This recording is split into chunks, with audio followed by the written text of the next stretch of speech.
Bonjour, c'est Sonia du Centre Jardin Hortibos Botanics à Sainte-Marie. Quand le mois de mars arrive, avec les journées qui rallongent, là, on commence à penser au jardin. Bien, en fait, on en rêve depuis longtemps, mais là, on dirait que ça s'en vient plus concret. Donc, au mois de mars, c'est le temps de commencer certains semis. Les semences qu'on va commencer à partir en mars, on a entre autres les tomates. C'est sûr que dans les tomates, il y a des variétés vraiment différentes, des petites, des grosses, des rouges, des jaunes, des oranges.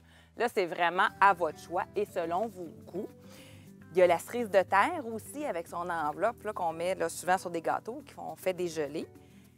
Les céleris aussi. Ici, j'ai un céleri rose. Évidemment que ça existe dans le verre, on le sait tous, mais le céleri peut être parti au mois de mars. On a aussi les piments. Piment fort, piment doux, bien en fait, ça, c'est selon vos goûts ou les deux, pourquoi pas. On a aussi les poireaux et les variétés d'oignons qu'on peut partir au mois de mars. Je vous en montre seulement quelques-uns, mais en jardinerie, vous pourrez en trouver vraiment plusieurs variétés. On a aussi la courge Luffa. Pour les gens là, qui veulent justement se faire des éponges, la courge Luffa, on doit la partir quand même assez tôt. Puis, à l'automne, on va tout simplement la laisser sécher et enlever la peau, ce qui va nous faire des vraies éponges pour le nettoyage et tout ça aussi. On doit les partir un petit peu plus tôt. Quand on part ces semences à l'intérieur, ce qui est important, c'est d'avoir beaucoup de lumière. Et là, les journées ne sont pas nécessairement assez longues. Et comme vous savez, ça peut arriver qu'on ait plusieurs jours sans soleil. Donc, on peut venir s'aider avec des lumières comme ça. Il y a plusieurs sortes, là, je vous montre celui-là, mais pour avoir un petit peu plus de luminosité. Donc, au moins une dizaine d'heures de lumière par jour. Quand vous partez vos semences, là, il y a plusieurs sortes de pots, de plateaux. Il y a évidemment des plateaux dans ce style-là. Chaque plateau est muni d'un couvercle transparent. Le couvercle, on le met dessus pour garder l'humidité. Et dès que nos semences commencent à sortir, on va enlever le plateau transparent, le couvercle, c'est-à-dire. Même si elles ne sont pas toutes sorties, dès qu'on voit qu'il en sort, on va l'enlever. À l'intérieur, on peut mettre soit des pots de tourbe, des pots de plastique, évidemment comme ça. Il y a aussi des petits plateaux de pots de tourbe qu'on peut venir insérer dedans. Et on va prendre de la terre à semis. Et là, vous allez me dire, ton sac est beaucoup trop petit, Sonia. Moi, il va me falloir beaucoup plus que ça. Bien, évidemment qu'on a plusieurs grosseurs de sacs. Ça, il n'y a pas de problème. C'est juste que sur ma table, c'est celui qui allait le mieux. Quand on a des Jiffy comme ça, comme ceux-là, il y a aussi des Jiffy un petit peu plus gros. Je vous montre la différence entre les deux et aussi au niveau de l'épaisseur. Les Jiffy qui sont plus gros, comme ceux-là, bien, en fait, on peut faire des plants et laisser nos plants plus longtemps dedans, comme les plants de tomates, par exemple. Ça, c'est très utile. Quand on n'en part pas beaucoup, qu'on ne veut pas avoir là, des gros sacs de terre ou qu'on a moins d'espace, on peut partir ça dans les Jiffy un petit peu plus gros.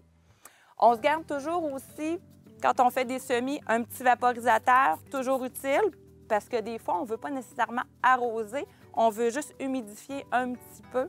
Donc ça, c'est très pratique d'en avoir un. Et là, il peut être en plastique. Là. Lui, c'en est un petit peu plus fancy. Vous pouvez tout de suite commencer à mettre à vos semis aussi de l'engrais. Les engrais à base d'algues sont très intéressants parce qu'ils ne brûleront pas, c'est naturel, ils ne brûleront pas les racines de vos petits semis.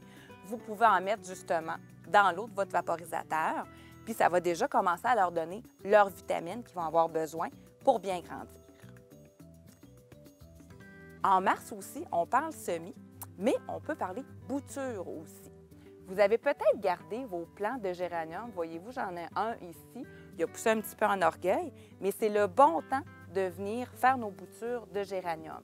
Quand on fait une bouture, on va venir tout simplement couper, je vais enlever la petite feuille séchée ici, on va venir couper une section avec environ 2 feuilles. Vous voyez comme ça, là, il n'y en a pas beaucoup. On n'ira pas prendre une grosse section au complet parce que ça va être beaucoup plus difficile pour elle de se faire des racines. Idéalement, un coup qu'elle est coupée, je la laisserai sécher une nuit. Ensuite, je la trempe dans un stimulateur de racines. Les stimulateurs de racines, On en a soit la version en poudre, comme ça ici, ou on a aussi celui en liquide. Le liquide est un petit peu aqua bleuté.